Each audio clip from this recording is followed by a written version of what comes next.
And may I request Alas Maulana Mohiuddin Mazahiri and Maulana Habibullah, Secretary Anjuman, are also requested to get over the stage and take the chair of President of today's inaugurational function of Zamzam Football Turf,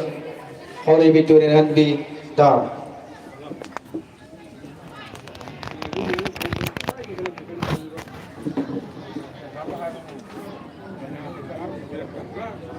After checking the respected chairs of today's chief guest and president of Zamzam Football Turf inauguration, I would like to request Hafiz Mujahid to present your opening note regarding with today's grand opening of Zamzam Football Turf, Holy Victorian and the Hafiz Mujahid. Please come forward on the stage to perform your opening note in regarding with today's opening grand of Zamzam Football Turf, Holy Victorian and the Hafiz Mujahid.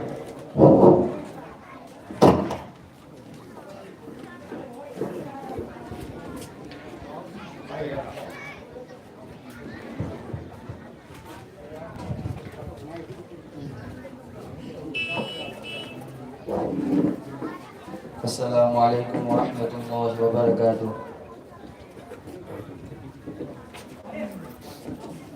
Kau kibani acan banganai to, kau kibani acan banganai to, nung sinama kumagi manata, kau kibani acan bamanay to, nung sinama kumagi manata, मैं राज की खोचा दूदा, मैं राज की खोचा दूदा, यौ की बनी अर्शे इलाहीदा, मैं राज की खोचा दूदा, यौ की बनी अर्शे इलाहीदा, कौ की बनी acan bamanay do, nung sinama kumagi manata, Jibril namakum subladuna, Muhammad buhaw doki nung sina,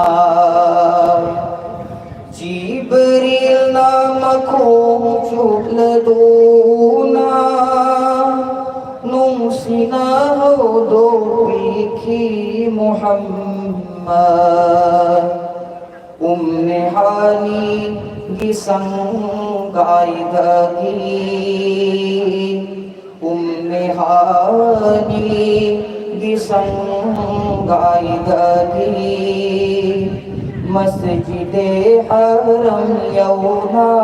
puraki, Umne hani gisang gaidagi, Masjid-e Haram yauna puraki, Masjid-e Aqsa yauraga na imam oi khibani masjid aqsa yauraga nabi singgi imam oi khibani imamul anbiya kauri bado imamul anbiya kauri bado jinna ba mulai barabanda imamul anbiya kauri bado Naba mulai barabanda kau khibani acan ba manai tho nung sinama kumagi manata asman yauki bura tunduna Unaki marul tariki nabi sing Asman yauki bura tunduna Unaki marul tariki nabi sing Jannato zabbu koi hallaga जन्नतो ज़ाबुकोई हल्लागा सिदरतुल मुंतहा यौकी बानी जन्नतो ज़ाबुकोई हल्लागा सिदरतुल मुंतहा यौकी बानी kau khibani acan ba manai to nung sinama kumagi manata arsh mualla jannam daida jibril nabi dai pi rakhida Arsh mualla jannam daida Jibril nabi dai pi rakhida Hai rakhida mafam asidaidi Hai rakhida mafam asidaidi Rasul hak ki ijazat ni Hai rakhida mafam asidaidi Rasul hak ki ijazat ni Kau khibani acan ba manai to nung sinama kumagi manata una badam pumanayani pirakida namas matam yang khai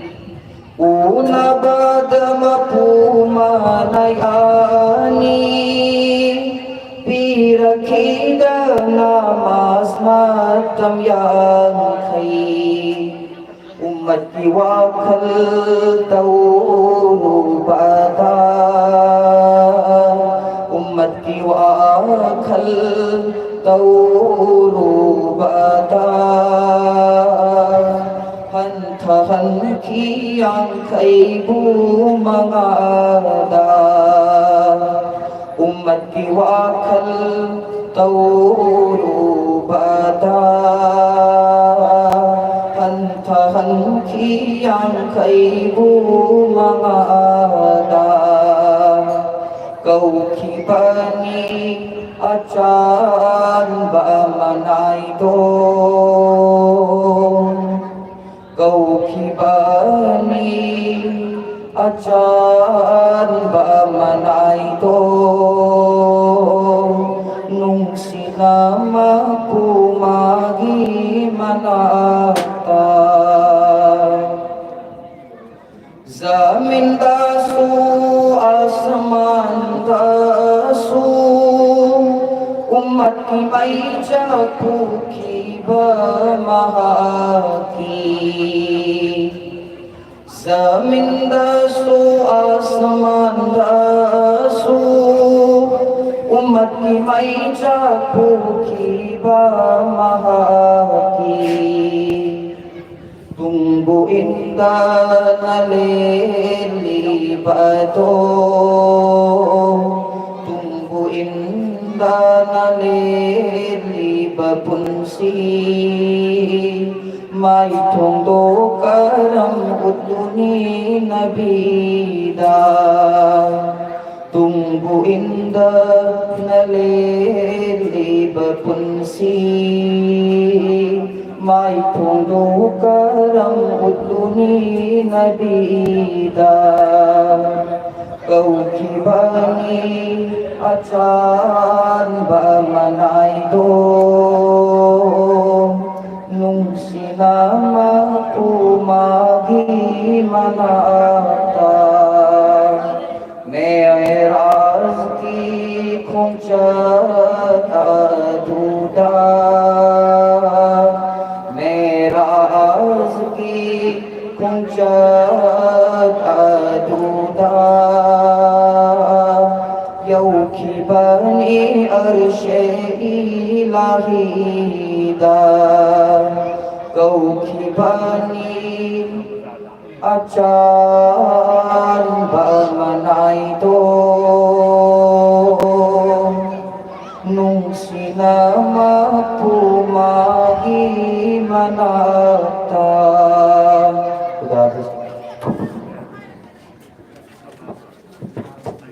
Mashallah, and thank you Hafiz Mujahid for presenting your graceful opening note regarding with this inaugurational function of Zamzam football turf. Now we have the program presentation of badges to the dignitaries of today's inaugurational function of Zamzam football turf. So the ladies teachers of 5-star English High School are requested to come forward on the stage to present the badges to all the dignitaries of today's inauguration function of Zamzam football turf, Haure Victorian Hanbi, Dam, near 5-star English High School.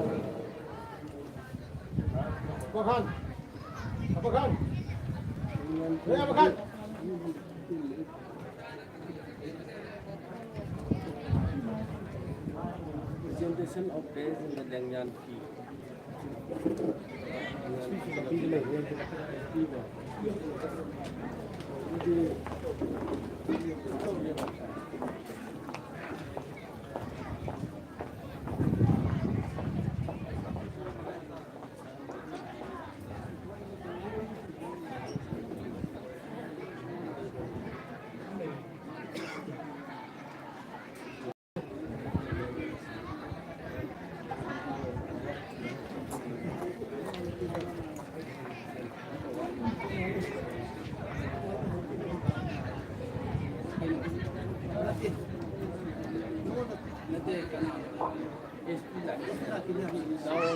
Thank you, ladies teachers of 5-star English High School, for your kind cooperation in today's inauguration function by presenting the badges as well as laying on fee to all the dignitaries of today's inauguration function of Zamzam football turf, how they victorious and beat down. Now we have the keynote address, our welcome address, to be presented by Maulana Habibullah, Secretary Anjuman. May I request Maulana Habibullah, Secretary Anjuman, to present the welcome address regarding with our today's inauguration function of Zamzam football turf, Howrah Victorian Hanbi Dam. Assalamualaikum warahmatullahi wabarakatuh. Nasigi grand opening ceremony Zamzam football turf Ilong Turel Hanbi Dam. Sigumlaba hojik da yamna tangai fadraba koigi tunggi jumbira loirakadawriba inkhalakliba jai nau singbu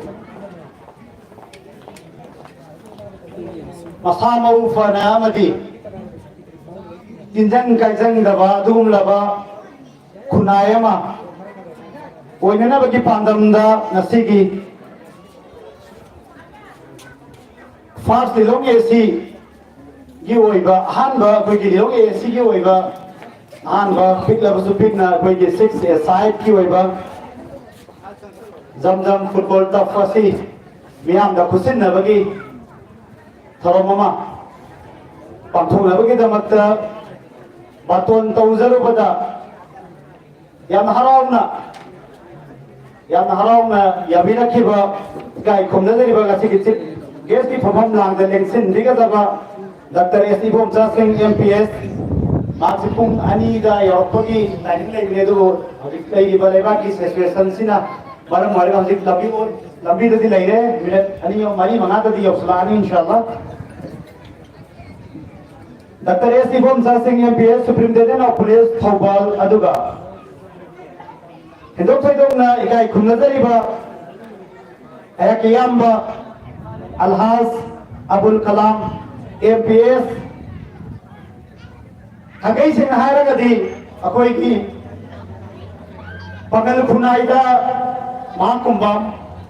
Masak Thupa aduga Pidam ningai ko officer haragadi Amma ani ahumay na thibada Koi ki Dilong ki oy nadi amaka tangai raba aduga Manipur ki emak padadi ani subada Lady ba koi ki Yamba Alhaz Abul Kalam Mahapusu Nasi sigum laba Zamzam tafasi Miyam da kusin na bagi thoram Asigi Patuan tawruba matam da haraw Ay gilekai gini adu sunatana Manipur puna makta sanaba sibu Yokan na bagi da makta aduga Nasi tunggi Yumbira lo erakata ba youth singbu Mapanggal laiba Tizang kaizang daba dugum laba Samajama society masem nabagi damakta asobat hudang Daita laubi riba ya mabuso Sinzalam ya riba singi maikai tiki taram nok sinzari Aduga Faidoy dong naikai kumnazari ba Nung sizara ba aigi Miyasab Alhaz Maulana Muhayyuddin Mazahiri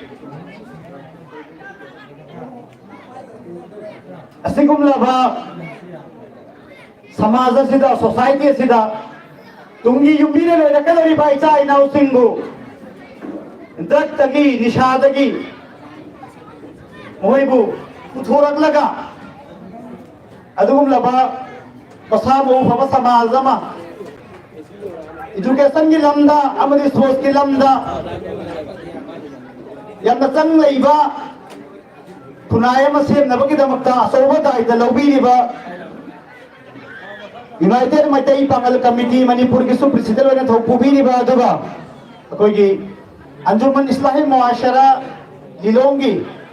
coordinator soibiriba aigi mesapusu Hariali dana thagat pa phangdok chari asigum laba laibaki Isagi chillaba matambo ngahat kai thok tuna tanai phadna yaw da ba ya de hai bi ge wakhal lon na ngasigi sigum laba zamzam taf miyam da pusin na bagi no me asida lakpi duna ngasigi thoramasi bu masak thogan bi bagi da makta ani ai dan thakat bu phongdor sari koi di ngasigi koi mang da uriba yam na big wastu big na miyam yo mang da leideni ba zamzam tafasi yam na tilaba matam gi manungda koi ki yamba Alhaj Zakir Hussain mangna soba dai jama lobi raga ngasigi tafasi thamjaki bani taseng na ko ina masidagi business na tawraga ai deba tafasi tawraga khoi safan na bagi family maintain tawna bagi damakta thamjaki bataf natsate taseng na ko ina khoi gi society sida samaj sida ikhalaki bagang singse matau karamna khoi gi yamne sports ki line da mi gi khoi gi khun gi lekai khudin gi sugum matap se mari manga lai graba matam ne adugo khoi ligom kanu masida pesa pai ba aduga miyamna sinthana ba pesa pai re na khan ba ngam gutti le adugo sugum basi to khorakta ba adugo tangai phadana wala baswana sigum la bai khul lekai asida khungang asida asigum la ba ta fama tangai phade na khallaga ngasigi ta phasi yelaba matam gi manungda khona daraga miyam da khusin da bagi numena tu ngasi sidau da bani taseg namak ke wena hairabada koi sigi tafsirat daga su ato pa tawba ya ba business da mayam ma khakti lai bani aduna mayam na lana wakal uriganu tumgi yumbi de ke dori ba jai lo mayam se koi sports ki line da sports ki field sida koi program bagi damakta aduga masa so 5 service high school ki founder hoina school ki angang sing 7 ana bagi angang sing bu nasi ki samaj sida matik mogul leiba tungi khunaya ma yube lama se mangamna na bagi damakta matam sang da ki qurbani piraga daita lawraga laksari bani maramaduna koi ki nasi ki grand opening ceremony asigi udong sabalok daraga na koi di sida atopa mafam da lawngariba atopa mafam da koi di sanaba matam da me sama da lawriba fees ato aduki matik yami maduda ki 50% gumba yes tawraga paramne matu su tawdabi adaba posana makamu oi maram de mai gi aduga sida leiriba infrastructure mayam asi si maintain tawna ba asiga manage tawna ba khara khasik sarkar oi badudi koi leiriba lakadoriba koi players sing adu de kritiktan koi kadau jabani aduna adu hanna koi koi game hong na bana tragana maduna soba ka iba sai pham ma sana na bagi wakal lo da thamjaba fees nate adugo maruina koi ngasigi zamzam tafusi koi turelan bi atau bong gb gi manungda lek pasimak yamna harau jani ni aduna lekai asida khullasida leiri ba ichai no koi puna mangna koi ngasigi sigum laba ta fasigi khudong sa ba lobi nasi adom dalang ni lai gino nata silent lai se student sing suyauri kari gino ba dong dalang ni khudong nata to ni le biwa aga de aduna ngasigi asigum laba zamzam tafasi adong na bagi damakta nasibu apung phan bina bagi damakta lembi ba tongan ba mafam sing dagi lembi ba player sing student sing amadi thok khangba olamai keram sing aduga koi ilong psg sarosi masa sulaga mafam sidalai mak pasoi kai khumna ba ꯎꯠꯆꯔꯤ ꯑꯗꯨꯒ ꯃꯈꯥ ꯇꯥꯅ ꯑꯩꯈꯣꯏꯒꯤ ꯉꯁꯤꯒꯤ programme ꯑꯁꯤ ꯃꯁꯛ ꯊꯣꯛꯄ programme ꯑꯃ ꯑꯣꯏꯍꯟꯕꯤꯅꯕꯒꯤꯗꯃꯛꯇ ꯑꯩꯈꯣꯏꯒꯤ ꯃꯔꯨꯑꯣꯏꯅ ꯑꯩꯈꯣꯏꯒꯤ ꯏꯌꯥꯝꯕ ꯑꯩꯈꯣꯏꯒꯤ ꯗꯥꯏꯁꯇ ꯂꯦꯡꯁꯤꯟꯕꯤꯔꯤꯕ ꯃꯦꯁꯥꯕ ꯑꯃꯗꯤ ꯏꯌꯥꯝꯕ ꯋꯥꯐꯝ ꯊꯝꯕ ꯃꯇꯝꯗ ꯑꯩꯈꯣꯏ ꯈꯔ ꯂꯩꯔꯤꯕ ꯑꯉꯥꯡꯁꯤꯡꯁꯤꯗ ꯇꯨꯡꯒꯤ ꯑꯣꯏꯕ ꯇꯧꯒꯗꯕ ꯑꯃꯁꯨꯡ ꯇꯧꯔꯛꯄ ꯌꯥꯕ ꯁꯔꯤꯌꯠ ꯑꯃꯁꯨꯡ ꯏꯁꯂꯥꯝꯅꯁꯨ ꯌꯥꯕ ꯀꯔꯤꯅꯣ ꯍꯥꯏꯕ ꯋꯥꯐꯝꯗꯨ ꯊꯝꯕꯤꯔꯛꯀꯅꯤ ꯍꯥꯏꯕ ꯑꯁꯥ ꯇꯧꯖꯩ ꯍꯥꯏꯔꯤꯕ ꯋꯥꯐꯝꯁꯤ ꯊꯝꯖꯔꯒ ꯀꯤꯅꯣꯠ ꯑꯃꯗꯤ ꯋꯦꯜꯀꯝ ꯑꯦꯗ꯭ꯔꯦꯁ ꯄꯤꯕꯗꯒꯤ ꯇꯦꯟꯁꯤꯟꯖꯔꯦ. Thank you, our respected Secretary Anjuman Muhammad Maulana Habibullah for giving your valuable speech in connection with today's grand opening function of Zamzam Football Club. After this, may I request our respected guest of honor, Alhaj Abdul Kalam, MPS Superintendent of Police, APTC Pangai, to deliver your kind speech in connection with today's function.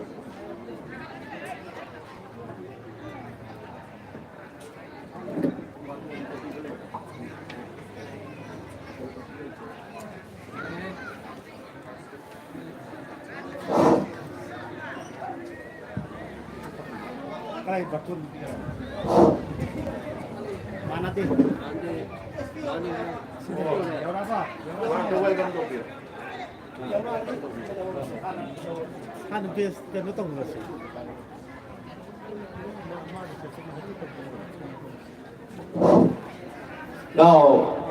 we warmly welcome Chief Guest of today's function, Sir Dr. S. Ibomsa Singh, MPS, Superintendent of Police, Taubal, for arriving here to take part in this grand function. Welcome, sir. All of you, clap your hands. Clap your hands. Thank you, sir. May I request our Chief Guest, Sir S. Ibomsa Singh, MPS, Superintendent of Police, to take your chair. After this, I request our respected head teacher of 5-star English School to present Langyang fee with badge to the Chief Guest.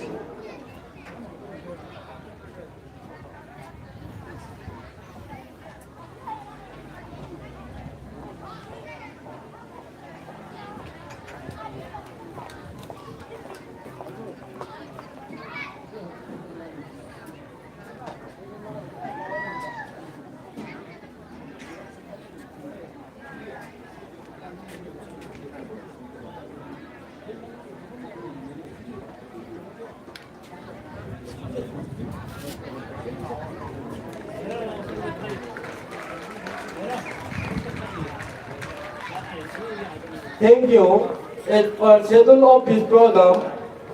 next program is opening of this Zamzam Football Club by the Chief Guest of today's function, Sir S. Ibomsa Singh, MPS. So, may I request our respected Chief Guest, Sir S. Ibomsa Singh, Superintendent of Police Taubal, kindly to open this football club. And all dignitaries come and join to open this football club.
All.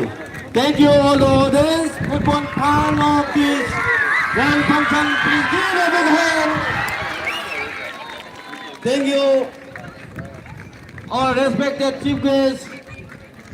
president and guests of honor, and along with all the dignitaries are now on the field and ready to kick the ball. I'm very happy and we are very happy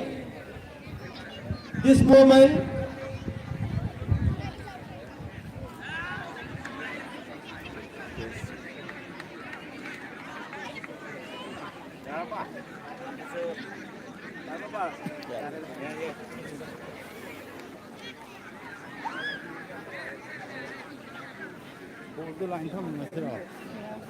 Only one bone.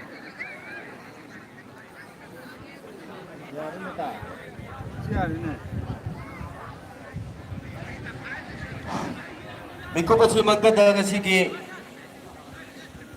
Jamdam football tab open to wiki magaloy na kasi kung laba dignitary sing ang lang dalang chin binaba nolog chari.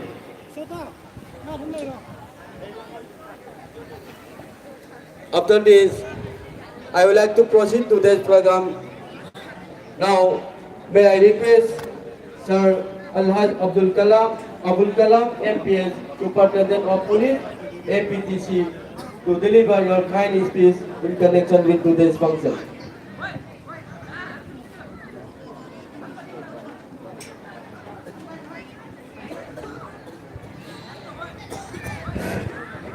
Assalamualaikum.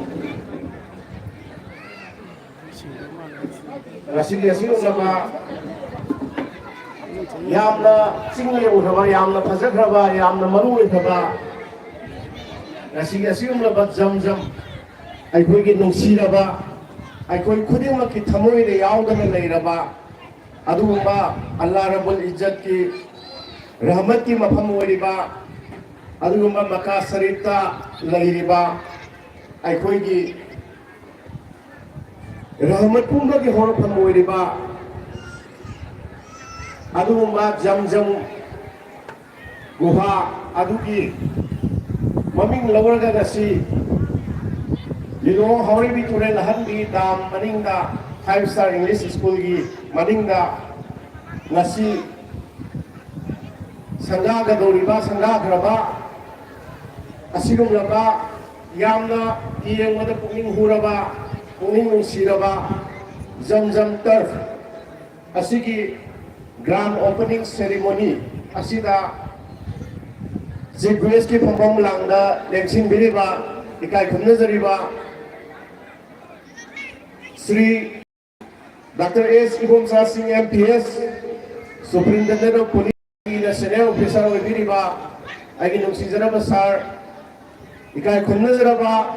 niyam gidamakta din gi Islam gidamakta lirong gidamakta Manipur maitai pangalamadi pangal society da natana Manipur gi aru ma thogai ke aga manu ba thogang lobi riba ai gi kai khum nazare ba Maulana Muhyiddin Mazhari President UNPC Manipur kai khum nazare ba gi yamba MB Abdul Salam Elias Faisal ex Jila Parishad member kai khum nazare ba Alhaz Zakir founder 5-star English High School Lamadi Assistant Inspector Oina Sulay Biriba Loina na ꯑꯩꯒꯤ ꯅꯨꯡꯁꯤꯖꯔꯕ ꯏꯅꯥꯎ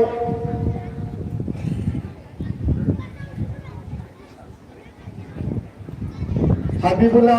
ꯃꯧꯂꯥꯅꯥ ꯍꯕꯤꯕꯨꯜꯂꯥ ꯑꯟꯖꯨꯃꯟꯒꯤꯁꯨ ꯑꯆꯧꯕ ꯗꯥꯏꯇ ꯂꯧꯕꯤꯕꯇ ꯅꯠꯇꯅ ꯉꯁꯤ ꯌꯨꯠꯁꯤꯡꯒꯤ ꯃꯔꯛꯇꯒꯤ ꯌꯥꯝꯅ ꯃꯔꯨꯑꯣꯏꯕ ꯊꯧꯒꯥꯏ ꯀꯌꯥ ꯄꯥꯡꯊꯣꯛꯇꯨꯅ ꯂꯩꯕꯤꯔꯤꯕ ꯏꯅꯥꯎ ꯑꯃꯗꯤ इकाई खुमनजरीबा आइगी निबाई ओइरिबा Sheikh Islauddin Chaudhary 5 star English school की प्रिंसिपल ओइबिरिबा आई बिल्कुल पाइदुना तंबीरप्पा तापिरप्पा ओजा सिंह अहल लमल सिंह लेकाई सिंह नुक्सीजरबा यूथ सिंह हाजी मुसिया लिमुलिमा माइगसी खोंजेलता बफमद लेखिबा इसे मिलेम क्वाइतरा सात्रन हारोल सिंह मरोइना 5 स्टार इंग्लिश स्कूल की आइगी साइनाउ सिंह पुनमकु आइना सुचिनजरगा इकाई खुमनबा फोंदोक्से बोलोइना अल्लाह रब्बुल इज्जत कुसु ngasiगी asigumlaba yamna maru oikraba aikoi lirongi anoba tangka kama itihas ama oiriba sana kodabagi lamda masibu mapibagidamagta ngamhanbibagidamagta Allah rabbul izzat pusu aina khumnaba mayamgi mahut sinjaraga sukriya ada tobo phongdoksari ai yamna kahena sangna ngaoige adubu ai thamoida yamna ngangba khare lai maramdi hadaksi thamaga tarukare sida yurongorongda leiriba club mayam sing sida maroina base toraga youth mayam sibu afabagi lambida sports ki education ki amadi islamic culture ki toan toan ba lam sida aina moy mayam sida punminaraga thabak tawmatamda miyamna nungsibibagi natragana aibu ngahakang yahuningo padagi function kaya da ichali yawi chalu chalu mo function maroina sanabagi mafam singda phil leitaba phil ji wide raga akoi ge labuk lamhang da sanabana ayam boiba aduda phil ji le hansi sa goina dignitary mayam na phil gi wa haibiramu si haibada ai pangal kitang thoktaba ayamba akoi phaminariba dignitaries mayam duna phil gi nuaitaba si loina phawraba ngakani phil achomba phil maruina football gumba kaigumba chawna sanaba yaba lawra amagumba akoi thammagi wakhandi loina khannaraga masi thabona di pangthokpani ngamdriba maraksida ngasi ikoi koidana ai somda laktabusu kuire na hanoma kana no mani na smaina phil na tarfa masari ko ni na hai aduga ina habibullah sana sadanni na han phone toraga isok jumai tabdana football tar tu sanga dori somda la pibe ya gadraina ada aise phalda aise republic te gi rekana hitang chillaga isu duty hour le ai thamo si ama nuai ba phau phre tak tu moi na na hai na du lam thuna sanga la ga do gi maduma ngasi allah gi rahmat thozan gi ngasi ai gi yamba alhaz zakir mahakna 5 star english school ni khapi to na ngasi ge khoi gi sai no kaya ama doctor engineer oi ba tongan tongan profession da chatra mahi masing haidna ngasi mirak timba oi si gi mathak maka mana ngasi litau bidna maka tarfa masanga dana ngasi miyam da kusina basaya magi da makta hoba kuba ma mayam de ga ni jeri kai ya masiri ma kun jesa ko hafi sano ma da huna ai yama koi alhaz zakir dahan zakir da una koi ki lam da laidriba khun da laidriba maroi da longi minority oi ba sai gi ai na hoibla na ma gi kinu address pi da hairam isi maulana na atop khun maroi na kana haget kar kan da di to sebe am lai greba ai na da kerala da south india da koi ba sat da koziko da chaga me aduda ai imana mani puri da magi suma tarf ani se thangna thangna le hoy ma puru gunle bai monda si ai gi tarni sarmi di ka hena lakri do sarkau sira gai sakmara ba siga sakmara ba sumana ani thangna na ado agoi si da di o lai ba phangni ba ham ga ki tarf se ni long monung ni se ngasi li long dam 5 star english school ki road si ki maya sida agoi da sinabi re sa allah rabbul izzat ki mathak te so chawba shukriya agoi ta goda bani masina ngasigi mandu khiba phamkhriba jaino mayam se masigi se makoi ge heng sana na ba makoi ne kitang standard moina counting up ka da makoi ya chawu khu do sa ba pira bani 5 star english school ki maya de le ni bazam dam term sita nataba ter maga to tare akoi le rak na ba koi wakhan tham si inshallah लोना आइना हाइनिंगबदी तरसे नुपा मसा Singh काउबगी pot अमा लेगनेबा सिदा फमी से नुपी मसा से लाइसे लोना साखोटपा चावरबा गातने पुकक हाइंग मकोइना सादनिंग बयोर कामदसो आई मोर ओइनदी जमजमगी कमिटी तरफ कमिटी असिना नुपी सिंह ओइबा अखोइनि लोमनु सु काउबी यावबनी करियोम मदुगी रिक्वेस्ट लागदी नोमा मतम अमा काइथोपिरगा और पार्टिकुलर मतम अमा काइथोगा मखोइबुसो काउहनबा खुदों साबदोइ थमनिंग मरमदी अखोइना खो आइना याम तोइना लाउसेदि दु मफम मफम चलगा अखोइना चलिसि खोंना अमदा चलपे यादेबा नुपा सु सेमगदबनी नुपा मसा सिंसु युद हाइबसिदि नुपी सु चलिबनी नुपा सु चलिबनी नुपा गिनि खुदों साब फंगे नुपी मसा सिंगे अखोइना खंदरगदि नुपा अखोइना खंदरगदि नुपा तना डोमिनेट तव सोसाइटी अमदा अदुदा चक्रगदि अखोइ साबन मफम फारोयबा सिमाय हाइजगे अनि सुबामना हौजिक लिलोगी मफम कयादा last 3-4-5 months development की बात तो में activities उड़ान में हुई ओने मेले ने लिट और ना उसी लंबी कने सेमा मसामत फिल्ड कुमगा कोई उड़े कने सेमई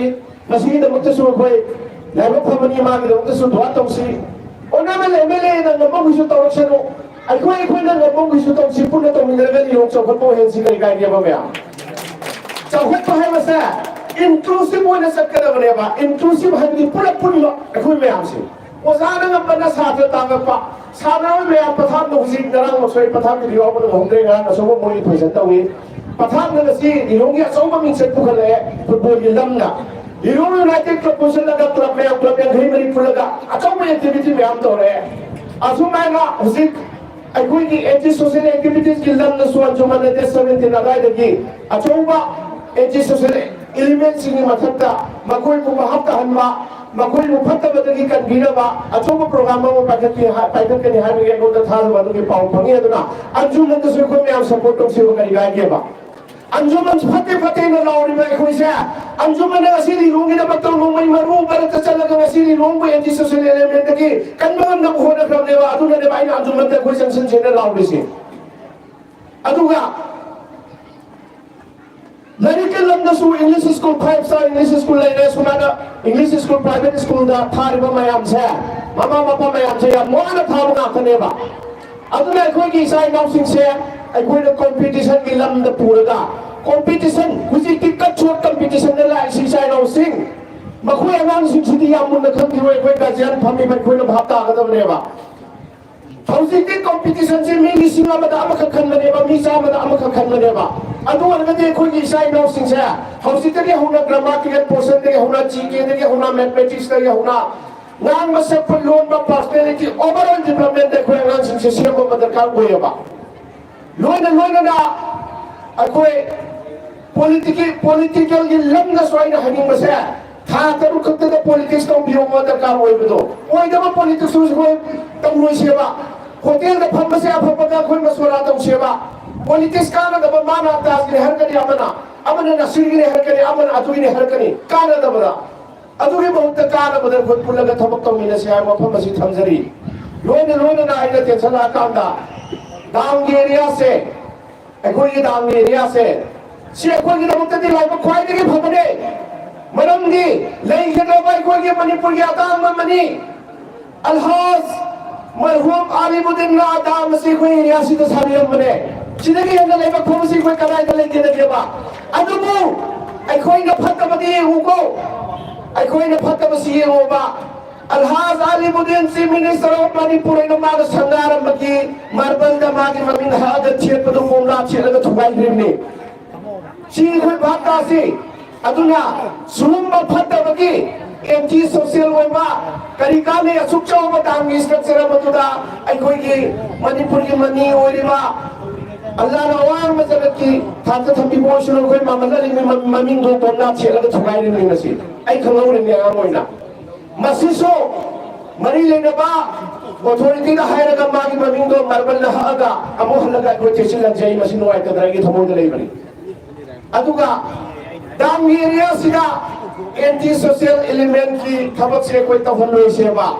दारुल उलूम एरिया दा एंटी सोशल एलिमेंट की थबक से लेहन लोई सेवा दाम बाजार ले से Dam Bazaar se gele gele bai pa tu yauna lamdam singi maro miyo kya na matam da bazar ma sab darkar oire Hyderabad bazar sathi bani atu ko bazar se mapum bharam maga hausi ke kitang mapum phada bagi mong ma da sina bagi mong ma da lae masisu committee si reform ta orga me sam moi tu sika hajar mani committee se reform ta sewa one man committee se sidai ne ba koi dunia pum bagi jagat pum bagi koi ki development da fail oi se ji me am yani bai ani da bang ta hai ba one man committee si to sewa Punsan lagai koi sindom si sai nong me am se smart is the lab news ye koi na pai se smartphone ne ba smartphone pai de koi si smart hoi batai isa ma kai si smart when seven chai ne ba koi no ma si gre ne ipa koi si gre hala man me am si gra loi loi gre ai koi so moi ma tung in gre ni aduna dang ge ya si si am na mo loi loi ne ba ina si kan chi thuk na law ri se Dam hi bazar committee se sim te sundong si anti social element se nang na mahi tak pane ai na tak pane te ba nang na nisa sa bani ai na sa bani te ba mang ma te koi punang mang mi nei ba nang ni paisa ting mani nang ni matam mang mani nang na sa mang mani atu boy koi nang ka mang ma tu na te koi no uri se koi punang mang mi nei ba family ma mang ma ka ta mi ria ki family punang mangi lilu mang ma ka manipur pangan mangi manipur pangan mang ma ka manipur mangi ba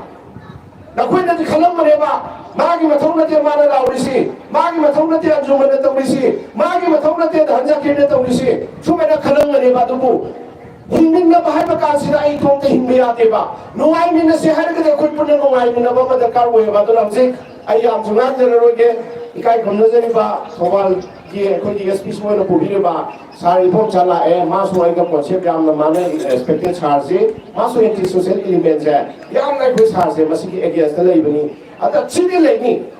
anti social element ki lai ni ay koi hazrat makkah te ki masa hamil ka kabil ga masi mana auto hori ni ni Abu mana koi merata lai ni tu anti social element me am sila koi ki thathan badi ate ba koi na hui ka porta wa sa pang da ka wo ba aduna Musiki koi sa sula amni na koi club me ang ya pun musul lai re UMPC su lai re dam da su da hanja ke na chaw do lo ma lo da education ki lam da ada di sports ki lam da ko ya sel e shu mai na koi mapam da liong ma pam no sai to na law ni ma pam ni fu ya kai da ne koi sports ki da da education ki tai tai ta wisi ai na propose to nung ba ko da re da hanja ki ma sa device law da ki 5-star English school da nasi ai sai law sing sigi moi di kana sa na ya ro sida adubu Makoi su sila pamal laga handwriting competition ang tataw si Maduri Marine na ba prize do ay PCB. Makoi kita mata 5-star English school sige sabla sing or ato pa yahon da buti mayam na lepiro Maduri darkar ba sang mo prize do ay PCB sai na mayam sa. Makoi su sila pamal laga na handwriting competition la drawing competition la ang taw laga makoi isu saru yaw rin na koi na hing chawla kanda Borkau bahaya kanda nasi terap se na koi isu jam se na koi isu yaw rin have si kangan siya doga ay na last ta haja ning basa ay koi pun na sa si negative boy ba miyam na baba to ro do wai kuli culture na to ba chin thana bi na to ba support to na ba dan sa ki na si to ro terap se sa ki molana na khabira me paisa ki na te na मैं आप खुदा कहूँ मत खुबी रखो कैसा ही खूब है पैसा की नते बा पैसा दिले हो ने सिविल क्लास में पूरा इना खुनबर होती सन्नी मसब फजबर होती सन्नी पैसा फाइबर होती सन्नी पंगल कंबर होती सन्नी लानी खबर होती सन्नी अल्लाह ने खुद होती सन्नी पी रहे कोई नुमी खास से होती सन्नी रिवॉल्यूशन द जज अदुना पैसा दे कोई गांव के हाइबर नसे आई गांव मोलाना सुन थंबिरम बसे अदुना ने भाई ने सी मोलाना सिने हराती पैसा से मत फोटो लगे so lapan ng dori rai ino heraga ilaw da rai kuda ka lo shala isne ba sumena apa bagini haje koi ka punsan je ba isai no semam si masjid na ma son se masjid phaja phaja pakada saraga masjid khani to ohen mase to ro je ba mala committee semdok si aduga koi gi lai ri ba anti social element ni sa gi se koi tap na lo san si musalman ni samno se harani musalman ma oi na puga drak cha ba gi mafam lai ki ba koi da Musalman ay na po kay kung ran maging mapamlay ba? Ay kung di Islam na loy na tambira may ba Islam na politics yaw kwe everything ay kung Islam na piram may ba? Everything ay kung na nai na bagayawani kang na bagayawani ato na lahat pamaling nga si ay po sida ala na rahmat hozan tawbi na ay inaw mo hay na ay yamba dahil sa kira na ay nung sino ko sa mayam na lekay sige mayam na ay po respeto bida na Zam-zam sanggado ri ito nang la o na kobirat ka na si wa nga tarang nga ng yang ni wa marak sida sports yung sum na ba ihong marak sida ay po ꯇꯧꯕꯤꯔꯛꯄꯒꯤꯗꯃꯛꯇ ꯑꯩ ꯃꯤꯌꯥꯝ ꯑꯃꯁꯨꯡ ꯄꯨꯝꯅꯃꯛꯄꯨ ꯑꯃ ꯍꯟꯅ ꯊꯥꯒꯠꯆꯔꯤ. Thank you. ꯑꯁꯂꯥꯃꯨ ꯑꯂꯩꯀꯨꯝ. Thank you. All respected guests of honor, Alhaj Abul Kalam, MPS, Superintendent of Police, APTC Pangai, for giving valuable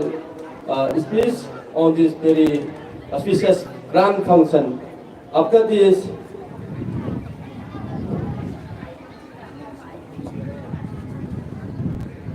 okay, I request ladies teacher of 5-star English High School to present pages and the lanyard fee to the former Jila Police Adyaksha Tawal.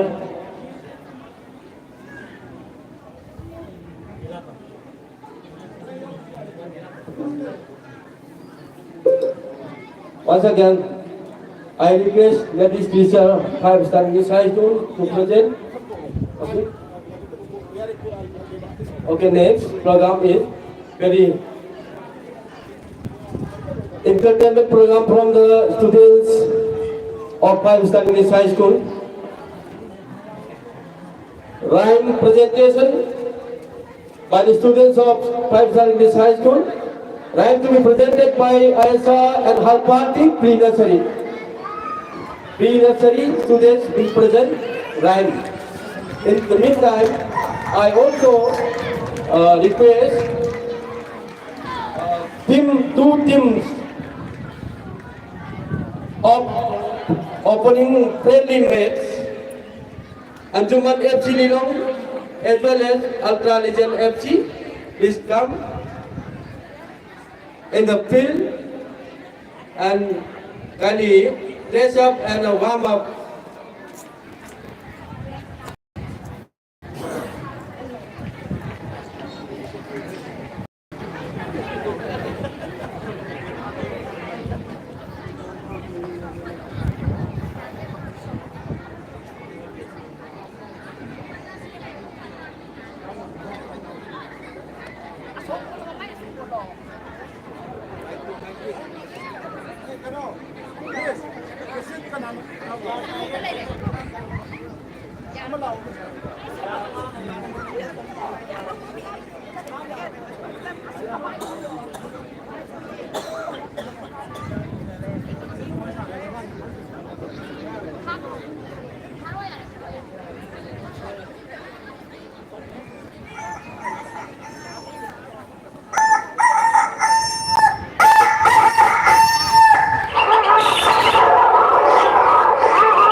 Okay,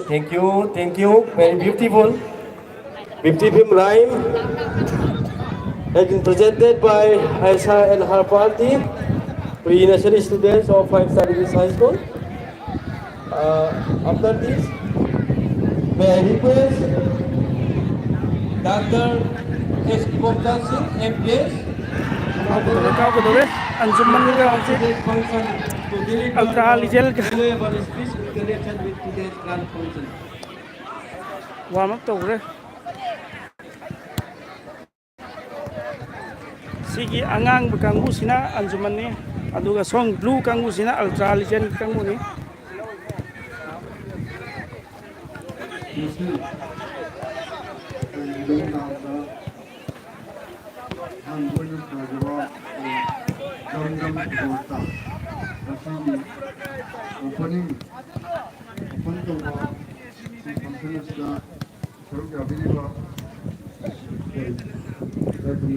warm up tawre si yang mana sih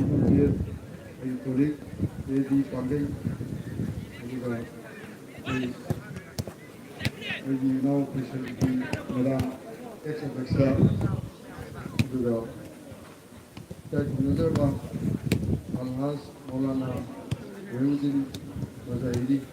Presiden UNPC Manipur juga now penyelenggaraan juga penumpang penumpang juga bagi pensiun diriba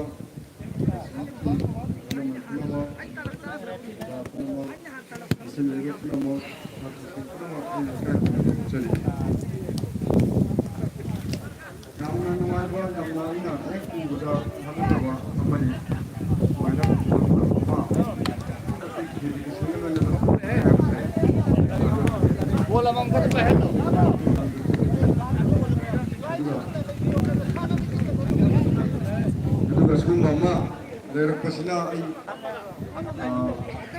pwede na iba ang sila na tanong pang-pang-pang-pang panigilaan sa kanaraga sasa mga saan pabama sulit sa na wala rin nanuga pama ni suga kanaraga sa ato pero masi ay hindi ko buda ay nang wala matamda kung bazar yung manakil ay iba o kung mapangan na kung may team yung mapangan na kung may masaya kung nangang o yung matamda ako'y last to sige tamang si kau tak nak kata kamu dari si sina Anjuman ki Anjuman FC ni sina Ultra FC adagi sports discuss tawdana aduga maiteme high school simakkisu maduda sports tawdana yamna masa pamaba ni adagi yamna masa kimba isa pusa sa do mayam lere adagi aina class 7 8 guess ka upon pasoida the space ngakang hosgi lampak kami se nasihat pasoida matunda sharp thamdenge sharp kem til da kun thamdenge jaga adugi matung chahi ahum marigi matung gadi as nang drak ka pa na mapur sa ba yu te pung hakja le kai jile khayo akoi bada aduna ta kodi sanmu sanarabadi wakhan phai sanmu sanarabadi hachang phai hachang phai wakhan phare nisa saningre aduga nisa sabu simsu advice to wono aina nisa saraga aina phatraga aina nang nisa saga no habi yaro ai hana phaba ma da ka aduna aina hoji wari mo kusanjari bagi maramdi ekhoi masigi yengo chahi mari mangagi matungda masigi football tarchina kana mo kamna purake do akoi ngani na sige mi na sero ai guarantee to giram eka sida asuke matik apabas sanoro putorkani aduda sunatana eka sida leramba isa sabu oro ruga wakal sumda oro asuke matik chum torkane aduna ai ngasi ha ruga public leadership